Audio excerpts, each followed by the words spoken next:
Kasdiana. Selamat menyaksikan. A. Pengertian pembimbing agama. Bimbingan agama secara umum adalah suatu bantuan dengan nilai-nilai keagamaan. Bimbingan agama adalah suatu proses individu melalui usahanya sendiri untuk mengembangkan kemampuan agar memperoleh kebahagiaan pribadi dan manfaat sosial. B. Syarat-syarat pembimbing agama. Secara akademisi, pembimbing atau konselor mesti memiliki wawasan ilmu pengetahuan atau kemampuan teoretik yang berhubungan dengan profesi bimbingan dan konseling, serta mempunyai kemampuan atau kompetensi dan skill dalam melayani berbagai permasalahan masyarakat sesuai dengan situasi dan kondisi yang berkembang di masyarakat. Dengan demikian, setiap pembimbing dan konselor diupayakan memiliki kualifikasi atau strata pendidikan yang memadai.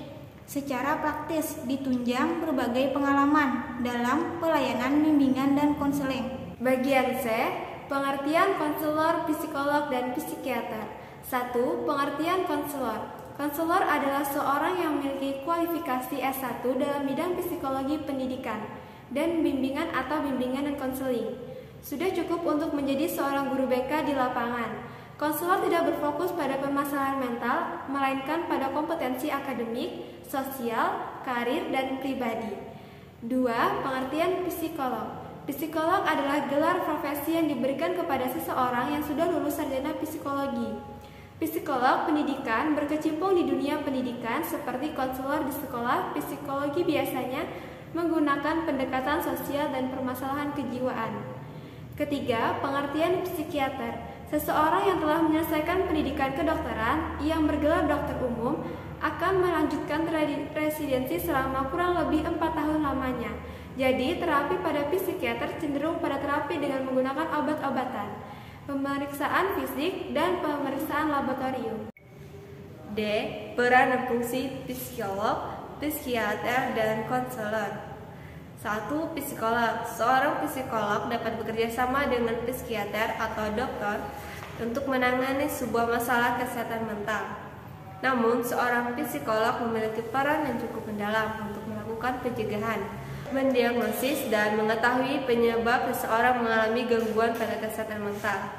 Kedua, psikiater. Tugas psikiater adalah mendiagnosis dan merawat pasien yang mengalami gangguan mental dan mencegah kondisi-kondisi tersebut. Psikiater juga bertugas memberi dukungan untuk orang-orang yang mengidap penyakit kronis atau penyakit mematikan. Yang ketiga adalah konselor. Konselor merupakan istilah yang ditujukan untuk tenaga profesional yang memberikan layanan dalam bidang konseling. Jadi tugasnya adalah mengumpulkan fakta serta pengalaman kalian, lalu memfokuskan pada masalah tertentu yang dialami oleh kalian. Kemudian pada akhirnya konselor akan memberikan masukan sebagai solusi masalah tersebut. E. Perbedaan psikolog, psikiater, dan konselor. Perbedaan antara ketiga tersebut dapat dilihat dari aspek kualifikasi pendidikan, jenis permasalahan, dan dominasi pendidikan, dan juga dari segi gelarnya. Konselor, kualifikasi pendidikannya yaitu lulusan sarjana BK yang mengambil program profesi konselor. Sedangkan psikologi adalah lulusan sarjana psikologi yang mengambil master program profesi psikologi. Sedangkan psikiater adalah spesialisasi dari ilmu kedokteran atau S1 kedokteran lanjut spesialis kejiwaan. Konselor dilihat dari jenis permasalahannya adalah permasalahan sehari-hari atau daily problem, psikoedukasi, sedangkan psikologi adalah kesehatan mental dan kasus kejiwaan serta gejala-gejala psikologis. Psikiater, kasus kejiwaan dan gejala-gejala psikologis mendalam atau deep insight, sedangkan dominasi dilihat dari pendekatannya. Konselor dilihat dari segi pendekatannya yaitu menggunakan proses komunikasi, asesmen konselor, sedangkan psikolog asesmen klinis, dan psikiater ada menggunakan pendekatan pemeriksaan status mental dan fisik, penggunaan obat-obatan tertentu atau farmakoterapi. Selamat pagi anak-anak. Selamat pagi Bu.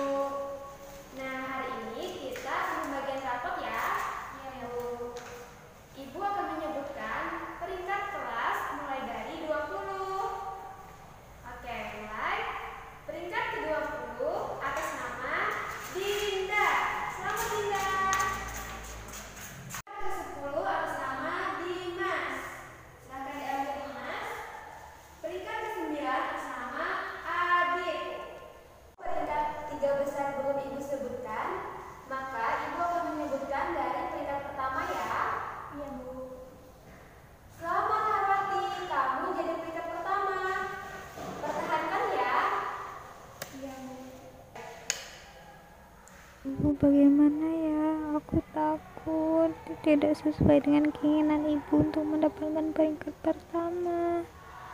Peringkat yang ketiga, yang terakhir adalah Hafizah. Silakan maju.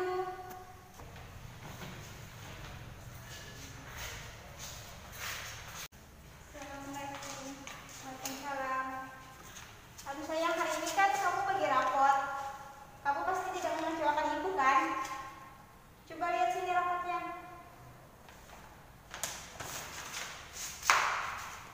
Apa? Peringkat 3? Apa-apaan ini? Masuk ke kamar.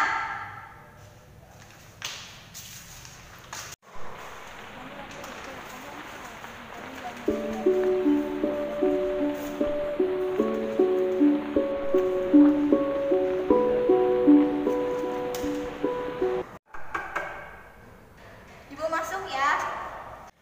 Apa yang kamu lakukan, Nak? Tanganmu berdarah.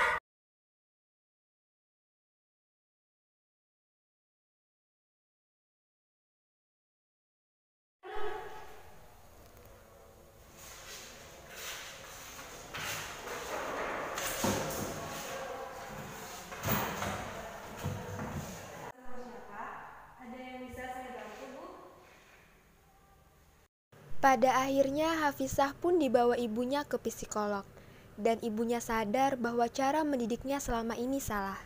Sebagai orang tua, kita tidak bisa memaksakan kehendak, apalagi sampai menuntut anak. Pada akhirnya Hafizah pun dibawa ibunya ke psikolog, dan ibunya sadar bahwa cara mendidiknya selama ini salah.